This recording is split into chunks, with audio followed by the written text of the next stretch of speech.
इतिहास के पन्नों में दर्ज एक तारीख 25 जून साल 1975।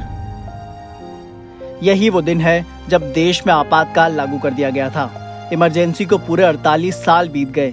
ऐसे में प्रधानमंत्री नरेंद्र मोदी ने आपातकाल की बरसी के मौके पर एक ट्वीट किया। पीएम मोदी ने उन सभी लोगों को श्रद्धांजलि दी जो इमरजेंसी के बावजूद भी डटे रहे। पीएम ने आपातकाल के दौर को डार्क डेज ऑफ इमरजेंसी बताया। चलिए अब आपको आपातकाल के उस दौर में यानी 48 साल पीछे लेकर चलते हैं। साल 1975। जून का महीना, आसमान में सूरज के तेवर चढ़े हुए थे और पारा 7वें आसमान पर था। मगर उस वक्त देश का सियासी पारा गर्मी से भी 2 कदम आगे निकल चुका था। इसकी वजह बना इलाहाबाद हाई कोर्ट का एक फैसला भी ऐसा जिसने सियासत का तख्ता ही पलट कर रख दिया। हाई कोर्ट ने इंदिरा गांधी को चुनाव में धांधली करने का दोषी मानते हुए 6 साल के लिए पद से बेदखल कर दिया। उस वक्त इंदिरा गांधी कांग्रेस की सबसे बड़ी नेता थी और आज़ाद भारत की पहली महिला प्रधानमंत्री। मगर इलाहाबाद हाई कोर्ट का फैसला आते ही मानो एक झटके में इंदिरा गांधी की गद्दी हाथ से खिसक गई। बस इसी के बाद से शुरू होता है देश की सियासत का सबसे बड़ा खेल।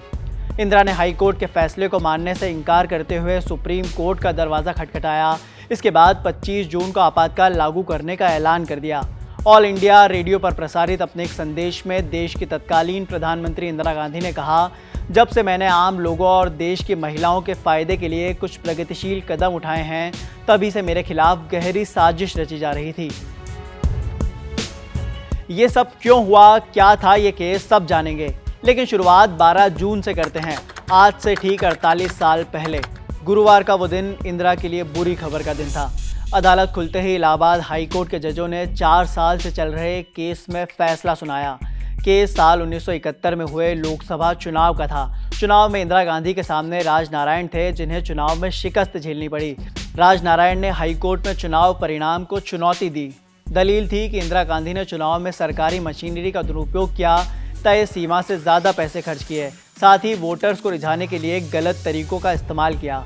कोर्ट में 4 साल केस चला और इंदिरा गांधी पर लगे सभी 14 आरोपों को इलाहाबाद हाई कोर्ट ने सही माना। फैसला आया जिसके मायने ये निकले कि इंदिरा गांधी की सांसदी रद्द हो गई। इंदिरा ने यह फैसला नहीं माना और सुप्रीम कोर्ट का दरवाज़ा खटखटाया। 24 जून 1975 को सुप्रीम कोर्ट ने इलाहाबाद हाई कोर्ट के आदेश को तो बरकरार रखा, लेकिन उन्हें प्रधानमंत्री पद पर बने रहने की इजाज़त दे दी। इसके बाद 25 जून 1975 को तत्कालीन राष्ट्रपति फखरुद्दीन अली अहमद ने प्रधानमंत्री इंदिरा गांधी के कहने पर भारतीय संविधान के अनुच्छेद 352 के तहत आपातकाल की घोषणा कर दी।